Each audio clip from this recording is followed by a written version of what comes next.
Assalamualaikum warahmatullahi wabarakatuh. Rahayu, Sagung Dumadi.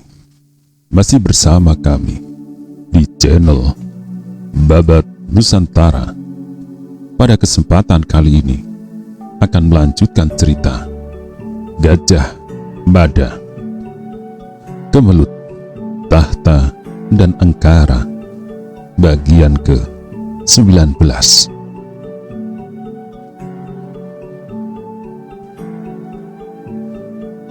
Gajah Mada memperhatikan wajah Jayabaya dalam berbicara. Tidak satu pun kalimat yang lepas dari perhatiannya. Orang itu bernama Rangsang Pemuda. Gajah Mada menegas, "Ya, jawab Bayangkara Jayabaya." Orang itulah yang mendalangi semua pembunuhan beruntun yang terjadi. Bramantio mengaku mengenal Rubaya. Rubaya orang yang ditugasi membunuh Raden Kudamerta menggunakan ayunan pisaunya. Bramantio juga bisa bercerita dengan jelas siapa Kinasten dan Arya Suropati dan apa yang terjadi pada mereka. Satu persatu pendukung Raden Kudamerta dibantai, bahkan terakhir dengan sasaran Raden Kudamerta sendiri.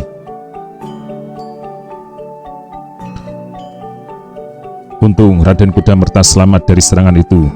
Gajah Mada mencuatkan alis, mencoba menghubung-hubungkan keterangan yang telah ia miliki. Gajah Mada beralih kepada Macan Liwung. "Dan kau Macan Liwung, apa yang akan kau laporkan?" "Aku mempertegas keterangan yang diperoleh Jayabaya, Kakang Gajah Mada.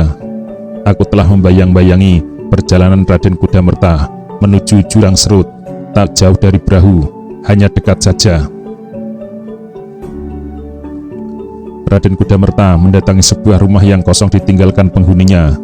Raden Kudamerta lalu menanyai beberapa orang tetangga rumah itu. Dari mereka, aku memperoleh keterangan yang sangat penting, bahwa Raden Kudamerta ternyata sudah memiliki seorang istri. Para tetangga rumah itu tak tahu kapan perempuan bernama Dyah Menur pergi dan kemana perginya.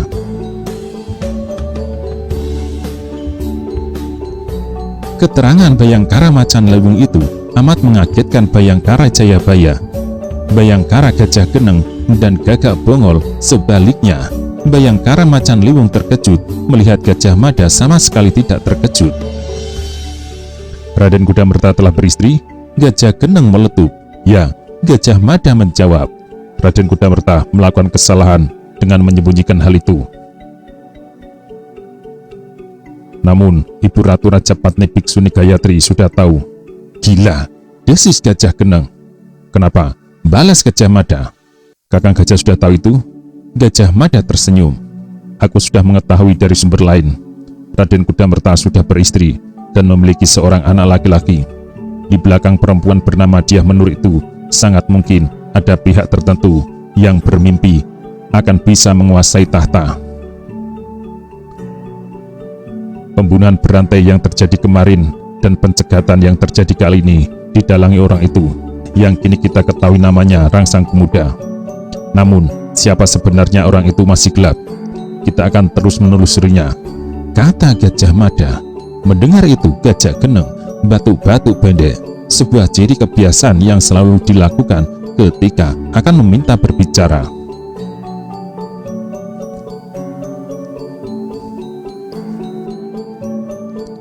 "Apa yang akan kau sampaikan, Gajah Geneng?" "Aku tahu siapa orang yang Kakang maksud." Gajah Mada terbelalak. "Siapa?" "Dia hanya seorang pekatik kuda," jawab Gajah Geneng. "Meskipun hanya pekatik kuda yang merawat kuda-kuda milik Raden Cakradara, orang ini punya pengaruh besar kepada Raden Cakradara. Dalam wujud kesehariannya, ia hanya seorang pekatik dan gamel. Namun ketika hanya berdua, Raden Cakradara pun dibentaknya."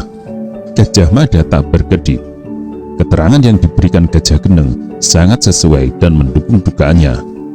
Nama orang itu, kejar Gajah Mada, Pakring Suramurda, paman kandung Raden Cakradara, kakak ibunya.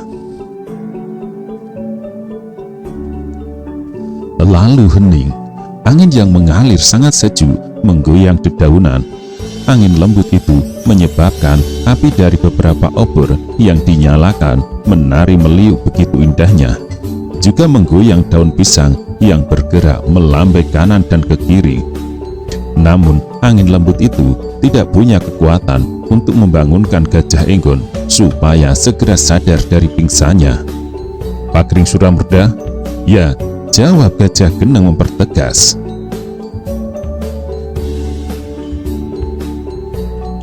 Gajah Geneng kemudian menceritakan bagaimana mendapatkan keterangan yang amat penting itu. Kalimat demi kalimat pembicaraan yang terjadi antara Raden Cakradara dan Pakering Suramurda bisa diceritakan kembali secara utuh, yang secara lugas memberi gambaran. Memang terjadi semacam perebutan kekuasaan yang dilakukan pihak tertentu dengan memanfaatkan Raden Cakradara sebagai suami Sekar Kedaton. "Gagak Bongol." Gagak Bongol kaget. "Ya Kakang Gajah, bagaimana dengan anak angkatmu?" tanya Patidha Gajah Mada yang dirasakan berbelok. Dengan mendadak Gagak Bongol agak bingung, kesulitan menebak ke mana arah pertanyaan itu. "Kepalaku mau pecah Kakang Gajah," jawab Gagak Bongol. Gajah Mada tersenyum. Macan Liwung dan Gajah Geneng yang tidak tahu masalah yang sedang diperbincangkan hanya saling pandang. Demikian pula dengan Bayangkara Jayabaya yang hanya bisa mencuatkan alis. Soal Gagak Bongol punya anak, bagaimana ia bisa punya anak sementara istri saja ia tidak punya? Gagak Bongol pernah punya istri, tetapi istri Gagak Bongol itu telah meninggalkannya. Laki-laki lain menyebabkan istri Gagak Bongol berpaling. "Dengan sejujurnya aku berkata, menghadapi musuh dengan kekuatan segelar sepapan jauh lebih mudah daripada menghadapi sang Prajaka," jawabnya. Gajah Mada mangut-mangut. "Bagaimana pula dengan tugas utamamu?" "Tak ada masalah dengan tugasku Kakang Gajah. Pembangunan candi untuk mendiang Tuanku Baginda akan berjalan sesuai rencana. Besok pekerjaan besar itu akan dimulai," Gagak Bongol menambah. Patidha Gajah Mada merasa perlu menimbang sebuah tugas. Apakah tugas itu harus diberikan kepada Gagak Bongol? Namun Gajah Mada tak melihat sosok lain yang bisa mengerjakan tugas itu dengan baik. "Aku ingin memperoleh kepastian apakah perebutan kekuasaan yang ditandai pembunuhan berantai itu ada hubungannya dengan Ratanca atau tidak."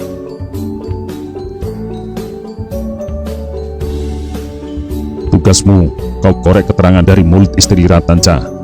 Tanyakan apakah ia mengenal nama Pakering Suramurda atau Rangsangku Muda. Barangkali ketika masih hidup, Ratanca pernah bercerita kepada istrinya. Kalau benar Ratanca mengenal nama itu, bisa diyakini Ratanca terlibat." Gagak Bongol menyimak perintah itu. Gagak Bongol diam. "Paham dengan apa yang aku kehendaki?" Gagak Bongol mengangguk. "Sangat. Baik, kerjakan malam ini juga. Pergilah." Setelah memberikan penghormatannya dengan tidak perlu membuang waktu, Gagak Bongol melaksanakan tugasnya. Karena Gajah Enggon tak mampu melaksanakan tugasnya, apakah di antara kalian ada yang keberatan bila aku mewakilinya mengambil alih kepemimpinan? Tanya Gajah Mada kepada Macan Liwung dan Gajah Geneng. Serentak dua orang itu tersenyum. "Tak ada seorang pun Bayangkara yang keberatan Kakang Gajah. Kalau begitu, kutugaskan kepadamu untuk mengumpulkan para Bayangkara dan sampaikan kepada mereka keputusanku mengambil alih kendali selama Senopati Gajah Enggon tak bisa melaksanakan tugasnya. Dan kau Jayabaya, malam ini pula kita periksa Raden Cakradara. Kalau Raden Cakradara mendalangi pembunuhan-pembunuhan yang terjadi, maka ia akan berhadapan dengan undang-undang. Kitab Utara Manawa tidak akan membeda-bedakan orang. Sementara itu, aku ingin malam ini pula seorang pekati kuda bernama Pakering Suramurda yang mengabdi kepada Raden Cakradara ditangkap. Siagakan pasukan untuk itu. Awasi dengan ketat istana kanan, juga semua pintu jangan sampai digunakan Pakering Suramurda untuk melarikan diri."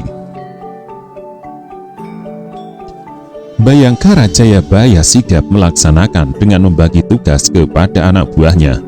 Dengan cekatan, pasukan berkekuatan kecil saja itu mendahului pergi mengepung istana kanan. Kepada mereka, Gajah Mada menyampaikan petunjuk apa yang harus dilaksanakan. Kalian semua hanya bertugas menangkap seorang pekati bernama Pakring Suramurda. Lakukan tanpa menyolok dan jangan sampai menimbulkan kesan yang bisa menyebabkan munculnya kasak kusuk yang tidak benar. Sebagaimana kita yakini, Pakring Suramurda yang gagal melakukan pencegatan terhadap perempuan bernama Diah Menur itu pasti akan kembali ke istana kanan. Tangkap dia dan jangan diperlakukan kurang baik, karena ia masih paman kandung Raden Cakradara. Dibekali petunjuk yang sudah jelas, prajurit yang disiagakan itu melaksanakan tugas. Hanya sejenak prajurit dari bangsal kesatrian khusus Bayangkara itu telah menghilang, lenyap, tak ketahuan jejaknya. Nyai Lengger kembali dipanggil untuk merawat Senopati Gajah Enggon yang masih belum juga sadar. Patidaha Gajah Mada akan meninggalkan tempat itu untuk menuntaskan banyak pekerjaan. Namun, wajah Gajah Enggon yang pucat benar-benar menyebabkan dirinya gelisah. Upayakan Gajah Enggon siuman, Nyai Lengger. Kalau kamu berhasil, maka Majapahit akan berutang budi kepadamu.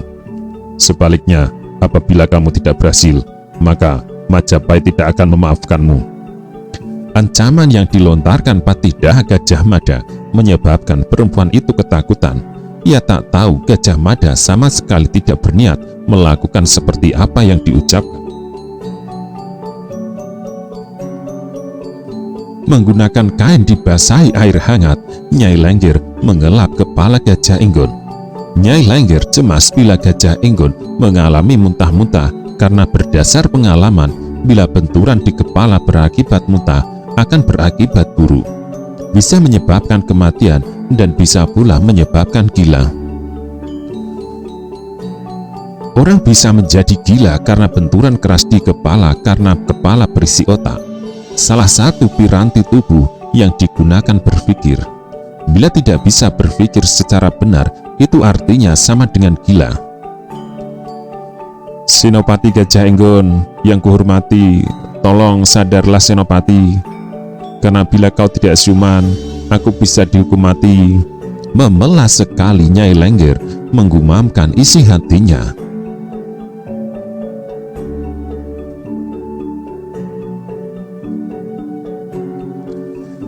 Nyai Tanca mengalami kesulitan untuk tidur. Sangat sulit tidur dan bermimpi itu diperoleh sejak kematian suaminya. Kematian yang baginya dirasakan melebihi kiamat. Amat berat bagi Nyai Tanca untuk menyangga beban yang disandang.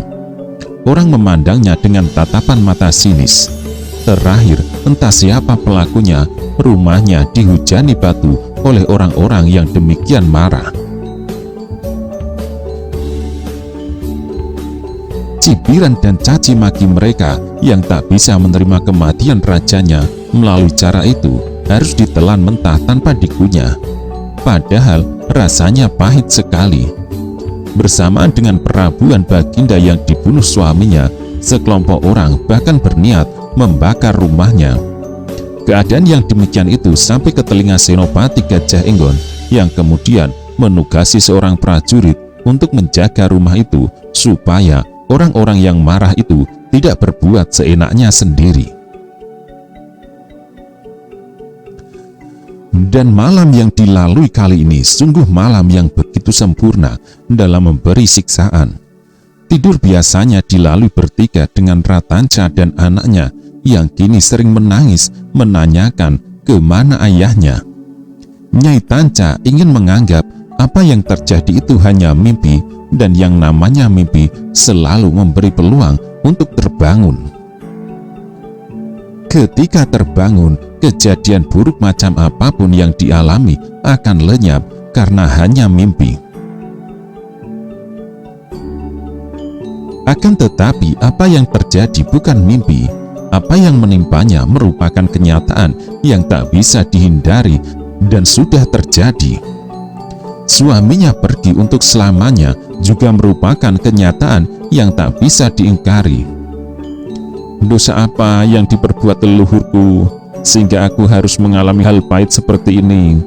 Nyai Tanca mengeluh. Tidur merupakan salah satu cara untuk melupakan apa yang menimpanya itu, meski barang sejenak. Tetapi dalam tidur pun semua persoalan masih terbawa. Seiring dengan larut malam, Nyai Tanca berharap segera bisa tidur. Tetapi ternyata tidur pun merupakan sesuatu yang ditakutkan. Mimpi sangat buruk dalam tidur itu yang ia takuti. Dan ketukan di pintu itu mengagetkannya, menyebabkan Nyai Tanca berdebar-debar. Sejak kematian Ratanca, semua suara bisa mengagetkan. Kucing berlari yang menerjang peralatan dapur mengagetkan. Kuda yang berlari melintas halaman juga mengagetkan, memberi kecemasan apabila penunggang kuda itu membelok ke rumahnya dan membawa paksa anaknya. Apabila ketukan pintu di tengah malam, Nyai Tanca, ini aku, Gagak Bongol, membawa keperluan penting. Nyai Tanca menyimak dengan mengarahkan telinganya. Nyai Tanca, ini aku Gagak Bongol, buka pintunya, ada masalah penting. Nyai Tanca mengenal Gagak Bongol dengan baik. Setidaknya beberapa kali Gagak Bongol datang ke rumahnya untuk meminta diracikkan obat suaminya. Walaupun Ratanca pernah melakukan tindakan makar bersama-sama Rakuti, Ratanca terbukti bisa berubah dan menyesali kesalahannya. Persahabatan pun tumbuh di antara mereka. Namun, siapa sangka perjalanan waktu kemudian membuktikan Ratanca mewujudkan apa yang dulu begitu diinginkan Rakuti. Nyai Tanca bergegas membuka pintu dan mendapatkan Gagak Bongol datang sendirian. Prajurit Bayangkara yang ditugasi Senopati Gajah Enggon terlihat hilir mudik di regol. Kakang Bongol, desis Nyai Tanca. Ya, jawab Gagak Bongol. Kuharap aku tidak mengganggu ketenanganmu malam ini. Aku mendapat tugas dari Kakang Gajah Mada untuk mengajukan pertanyaan-pertanyaan. Kuharap Adi Nyai Tanca tidak keberatan. Nyai Tanca mengangguk. Silakan masuk Kakang Bongol. Lampu yang berusaha menerangi ruangan yang suram itu seperti menambah kesuramannya. Udara terasa pengap, amat berkebalikan dengan udara di luar rumah. Kakang Bongol membutuhkan keterangan apa? Tanya Nyai Tanca. Namun Gagak Bongol tidak berniat berbicara langsung ke pokok persoalan. Setidaknya perlu pembicaraan melingkar yang dibungkus basa-basi. Bagaimana keadaan Nyai? Kau baik saja? Nyai Tanca tersenyum kecut. Pertanyaan itu dirasa menyebalkan. Bagaimana keadaanku bisa dibilang baik Kakang Bongol? Aku kehilangan suami. Amat serak Nyai Tanca dalam berbicara, meletupkan gugatannya. Nyai Tanca sulit memahami kematian suaminya. Relung hati perempuan itu tidak bisa menerima kematian suaminya. Nyai Tanca memiliki alasan yang bersifat pribadi yang menyebabkan ia tidak bisa menerima kematian suaminya. Setidaknya Srijaya Negara, meski ia seorang raja, pernah berniat berbuat tidak senonoh kepada dirinya. Perbuatan itu sangat layak mendapat ganjaran dibunuh. Apa yang dilakukan suaminya semata-mata demi menjaga harga diri atas kehormatan istrinya yang dilecehkan, meski raja pelakunya. Kau kehilangan suami, hanya kau yang kehilangan Nyai. Bongol menjawab, sementara Majapahit kehilangan rajanya. Nyai Tanca menghela tarikan napas pendek. Namun dengan suara melenguh, tidak ada gunanya berbicara apa yang dilakukan Jaya Negara kepadanya. Tak ada orang yang menyaksikan, jadi tak ada yang akan percaya. Langsung saja silakan Kakang bertanya. Apabila aku tahu jawabannya, akan kujawab. Namun, jangan paksa aku memberikan jawaban yang harus disesuaikan. Gagak Bongol mengangguk. Kejadian kemarin petang itu, Nyai, kata Gagak Bongol. Apakah memang telah direncanakan oleh suamimu? Istri adalah tempat berbagi. Mungkin saja Tanca bercerita tentang rencana pembunuhannya. Nyai Tanca menggeleng lemah. Senyum sinisnya berkembang. Kakang Tanca tidak pernah bercerita apapun. Apa yang dilakukan bisa jadi karena Sri Baginda bersikap kasar kepadanya. Pembunuhan yang dilakukan bersifat mendadak, tidak pernah direncanakan sebelumnya. Adalah jawaban yang diberikan Nyai Tanca itu merupakan jawaban jujur apa adanya atau jawaban palsu karena menyembunyikan keadaan yang sebenarnya. Lebih-lebih, Nyai Tanca bukanlah jenis perempuan yang bodoh dan lugu yang tak memiliki kesanggupan berbohong. Nyai Tanca juga memiliki kesanggupan bersandiwara. Pada sebuah pertunjukan sandiwara yang digelar untuk menghibur kawula yang hadir di lapangan Ubat pada acara pasar malam yang digelar di bulan Caitra, Nyai Tanca mampu menguras air mata penonton dalam membawakan peran istri yang disia-siakan suaminya. Kapan terakhir Rangsang Pemuda datang kemari? Tanya Gagak Bongol. Pertanyaan itu terasa membelok dengan tiba-tiba. Namun Nyai Tanca mengerutkan kening. Pertanyaan itu membuatnya merasa aneh. Siapa? Rangsang Pemuda, ulang Gagak Bongol. Nyai Tanca melangkah lebih dekat untuk melihat wajah Gagak Bongol dengan lebih jelas. Kakang Bongol menyebut nama yang aku belum pernah dengar. Aneh, Bongol menekan. Kau mengenal nama itu dengan baik, sebagaimana Ratanca juga mengenal nama itu. Nyai Tanca menggeleng perlahan, namun dilandasi oleh sebuah keyakinan. Aku tidak mengenal nama Rangsang Pemuda. Kalaupun Kakang Ratanca mengenal nama itu dan berurusan dengannya, semua itu merupakan urusan Kakang Tanca. Tidak semua teman Kakang Tanca aku mengenalnya. Mungkin benar Kakang Tanca mengenal nama itu. Hanya sayang bagaimana bentuk hubungannya atau ada urusan apa di balik hubungan itu yang membawanya mati. Rahasia Kakang Tanca terbawa ke kuburannya. Jawaban Nyai Tanca itu agak sulit untuk dibantah. Dari raut wajahnya terbaca, Nyai Tanca memang tidak mengenal nama itu. Bagaimana dengan nama Pakring Suramurda? Apakah Nyai juga tak mengenal nama itu? Pakring Suramurda beberapa kali datang kemari. Nyai Tanca melangkah meninggalkan Gagak Bongol yang masih tetap duduk di dingklik panjang. Nyai Tanca mengambil lampu ubli yang menyala kecil sekali dan didekatkannya lampu itu ke wajah tamunya untuk melihat lebih nyata bagaimana raut wajah Gagak Bongol. Siapa tadi yang Kakang sebut? Nyai Tanca bertanya. Pakring Suramurda, ulang Gagak Bongol. Nyai Tanca tertawa pendek. Aku tidak mengenal nama itu, dan janganlah bersikap seolah-olah nama yang kusebut itu pernah datang kemari atau ku kenal. Kakang Gagak Bongol mengarang cerita ngawur. Kalaupun Kakang Tanca mengenal dan berurusan dengan dua nama itu, silakan Kakang tanyakan ke kuburannya. Ceplas-ceplos demikian ringan ucapan Nyai Tanca menjadi tanda Nyai Tanca memang orang yang pintar, pemberani, dan punya otak untuk berpikir.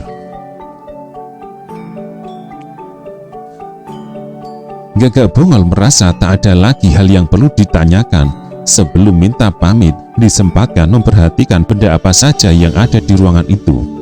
Ratanca memang seorang ahli racun. Hal itu tergambar dari beberapa jenis ular mematikan yang dikeringkan dan dipajang di dinding. Ular-ular beracun itu berukuran besar, akan tetapi ada sesuatu yang segera menarik perhatiannya. Gagak Bongol tak mengalihkan perhatiannya dan bahkan mendekat.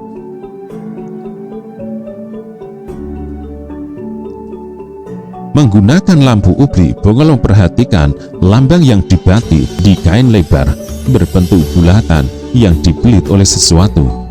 Gambar apa ini? Tanya Gagak Bongol. Nyai Tanca melirik lambang bulatan itu.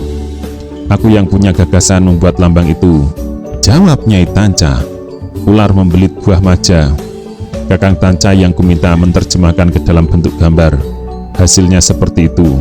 Gagak Bongol mencuatkan alis dan membutuhkan waktu sedikit lama untuk berpikir. Gagak Bongol yang berbalik dan menempatkan berdiri berhadapan dengan perempuan itu tak habis mengerti betapa pintar ia menyembunyikan rahasia. Sebuah kebohongan yang diyakini benar dilakukan Nyai Tanca. Jadi kamu pemilik gagasan pembuat lambang ini? Tanya Gagak Bongol. Ya. Lalu apa artinya? Nyai Tanca tidak segera menjawab.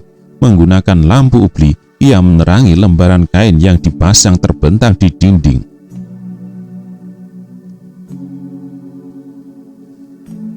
Nyai Ratanca sama sekali tidak berniat menyembunyikan kebanggaannya terhadap lambang yang digagasnya itu. Bola itu lambang buah maja, ular itu lambang Kakang Ratanca. Ucapan Nyai Ratanca yang dilepas tanpa tedeng aling-aling dan tanpa ditimbang itu mengagetkan Gagak Bongol. Ucapan itu sungguh amat sembrono.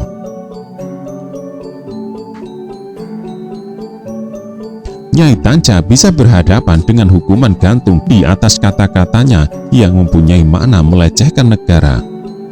Kakang akan melaporkan apa yang kuucapkan ini? Tanya Nyai Tanca. Gagak Bongol menghela nafas amat berat. Jangan kau ulangi mengucapkan kata-kata itu kepada orang lain, Nyai. Karena orang lain mungkin tidak bersikap seperti diriku. Ucapan dan pendapatmu seperti itu sudah cukup mampu menggiringmu ke hukuman picis sampai mati. Nyai Tanca tertawa sinis. Namun membenarkan apa yang dikatakan Bongol. Hanya kepada Bongol yang sudah ia kenal baik, ia berani berkata seperti itu. Apabila berhadapan dengan orang lain, tentu ia tak akan berani melakukan. Kematian suamiku, ucap Nyai Tanca. Hanya aku yang menangisnya. Tak seorang pun yang menyumbang air mata untuk kematian Dharma Putra Wenisuka Ratanca, kecuali aku.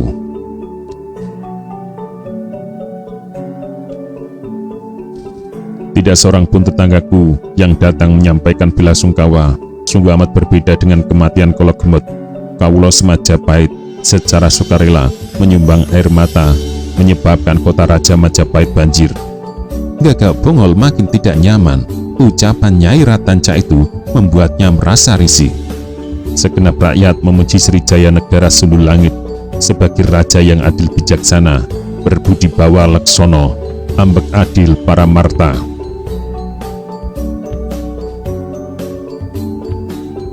Tidak seorang pun yang tahu raja macam apa Jaya Negara yang menggerayangi semua perempuan. Laki-laki macam itu tidak pantas menjadi panutan dan sesembahan. Sementara adik perempuan Srijaya Negara, kebanggaan macam apa yang dimiliki oleh Sekar Kedaton yang selalu mengganggu ketentraman rumah tangga orang. Bagaimana penilaian halayak ramai apabila mereka mengetahui perempuan macam Dyah Wiyat Raja Dewi Maharajasa yang tidak punya urat malu masih terus mengusik Kakang Ratanca meski telah beristri. Gagak Bongol merasa makin tidak nyaman. Ucapan Nyai Tanca ia rasakan kelewatan. Penilaian yang disampaikan Nyai Tanca adalah penilaian yang berdasar dari pandangnya semata. Apalagi Gagak Bongol melihat kenyataan sesungguhnya tidaklah seperti yang diucapkan Nyai Tanca. Ucapan itu benar-benar membalikkan keadaan, sebagaimana merah dikatakan biru dan biru dikatakan merah. Aku ingatkan Nyai Tanca, jaga kata-katamu itu. Kata-kata macam itu yang bisa membawamu ke tiang gantungan. Kamu menebar fitnah. Nyai Tanca tertawa. Aku tidak takut Kakang Bongol. Kalau Kakang akan melaporkan kata-kataku ini, silahkan. Aku tidak keberatan. Jika aku mati, dengan senang hati akan kujemput kematianku. Dengan demikian, aku bisa menyusul suamiku, sekaligus menyusul Jaya Negara.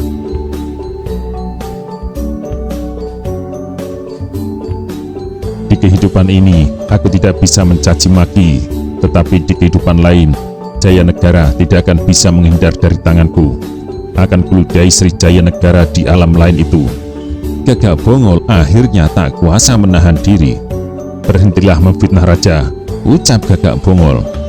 Semua orang di bumi Wilwotikto ini tahu siapa kamu. Kamu perempuan yang pernah menjual diri. Bahkan kepadaku pun kau pernah menawarkan diri. Bagaimana aku bisa percaya padamu? Bagaimana orang semajapahit bisa percaya kepadamu? Terbungkam mulut Nyai Tanca soal ia pernah memberikan tawaran itu benar adanya. Beberapa bulan sebelumnya, ketika Gagak Bongol datang berkunjung, Nyai Tanca telah menggodanya dengan cara yang kelewatan melampaui batas kepatutan. Jangan mengarang-arang cerita lagi, Nyai Tanca.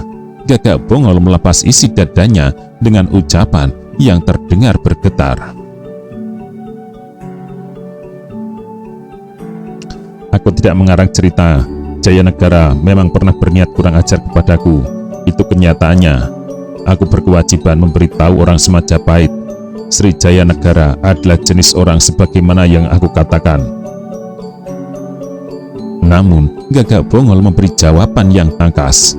Lalu, bagaimana dengan kamu menawarkan diri untuk perang tanding oleh asrama denganku? Wanita yang demikian mudah menawarkan diri kepada orang lain tanpa sepengetahuan suami. Lalu bagaimana kamu bisa mengarang cerita Jayanegara berniat seperti itu? Jangan-jangan yang terjadi sebenarnya terbalik. Kamu menawarkan diri kepada tuanku Jayanegara. Sri Baginda tidak menanggapi, menyebabkan kamu berubah seperti itu. Kali ini benar-benar terbungkam mulut Nyai Ratanca. Namun Gagak Bongol masih merasa perlu memberi tekanan soal hubungan suamimu dengan Sekar Kedaton Maharajasa. Hubungan itu terjadi sebelum kamu mengenal Ratanca. Menggunakan cara pandang lain, bakal terlihat kamulah yang mengganggu hubungan antara Ratanca dan Sekar Kedaton. Gagak Bongol akhirnya meninggalkan rumah Nyai Tanca dengan kemarahan yang nyaris meledakkan kepalanya.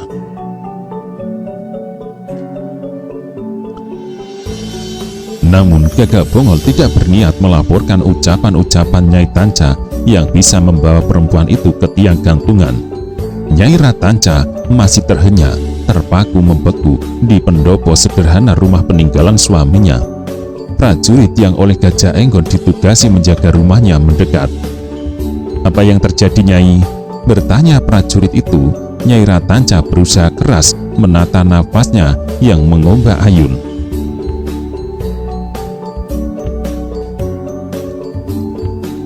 Tak berkedip, Nyai Tanca memperhatikan wajah prajurit yang masih muda itu. Menilik usia, prajurit itu berumur lebih dari 20 tahun. Namun, prajurit itu memiliki wajah yang tampan dan tubuh yang gagah.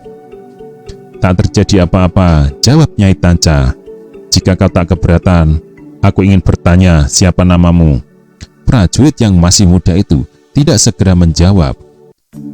Keberatan, aku ingin tahu namamu. Namaku Kendar Kendara, Nyai, jawab prajurit itu. Kendar Kendara? Ya, jawab Kendar Kendara. Adakah nama itu yang menyebabkan Nyai Tanca tiba-tiba termangu? Ternyata tidak. Bila Nyai Tanca keluar ke halaman dan mengarahkan perhatiannya pada kerlap-kerlip bintang yang tak begitu jelas karena kalah perbawa dari bulan yang memanjat semakin tinggi, adalah karena Nyai Tanca sedang berpikir.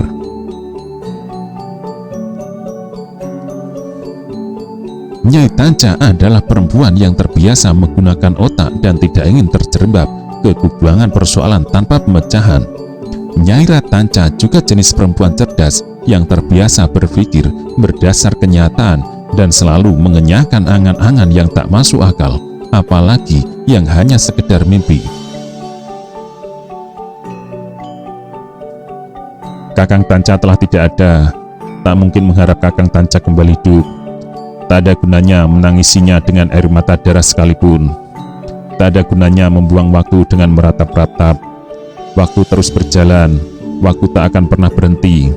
Nyai Tanca sibuk berbicara pada diri sendiri melalui kata hati. Kendar-kendara ikut memandang ke langit, ikut mencari-cari sesuatu yang tak ia pahami. Yang mengagetkan Kendar-kendara adalah apa yang dengan mendadak dilakukan Nyai Tanca yang mencengkram pundaknya dengan keras dan beringas. "Ada apa, Nyai?" tanya Kendar yang bingung. Dengan segera Kendar-kendara menyiagakan diri, tangan kanannya melekat memegang erat gagang kerisnya. "Waktu terus berjalan," ucap Nyai Tanca dengan suara gemetar. "Apa maksud Nyai?" Kendar-kendara merasa tegang.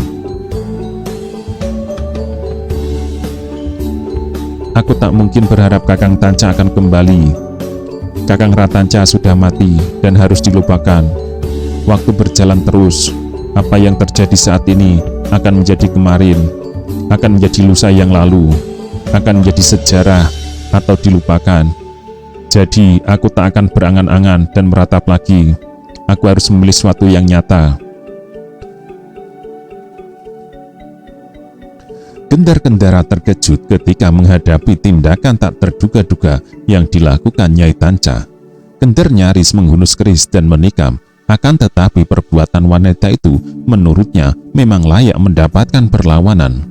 Nafsu harus dilawan nafsu, apalagi Nyai Tanca menyerangnya dengan beringas. Kendar-kendara mengimbangi dengan tidak kalah beringas. Perang tanding yang melampaui kegilaan pasangan anjing yang sangat riuh dengan suara gonggongannya ketika sedang dilanda birahi itu ditiru dengan sempurna oleh Nyai Tanca dan Kendar-kendara. Mereka lakukan itu di halaman tanpa peduli akan ada yang menyaksikan. Beralas tanah becek sisa hujan, berpayung langit, terang rembulan, Nyai Tanca tak peduli apapun, tak peduli kepada Ratanca yang baru mati.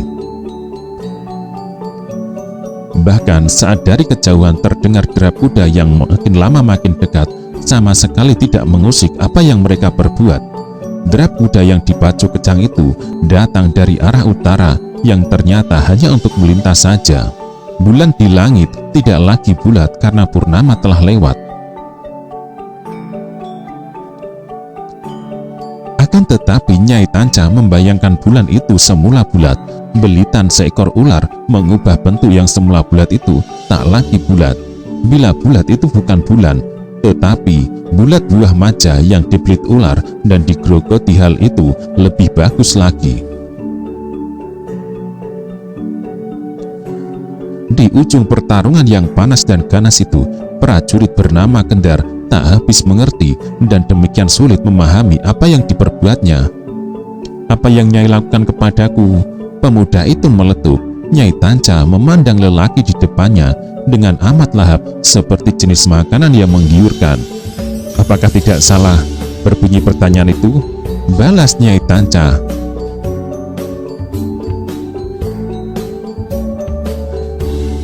"Apakah tidak seharusnya aku yang bertanya, apa yang kau lakukan padaku?"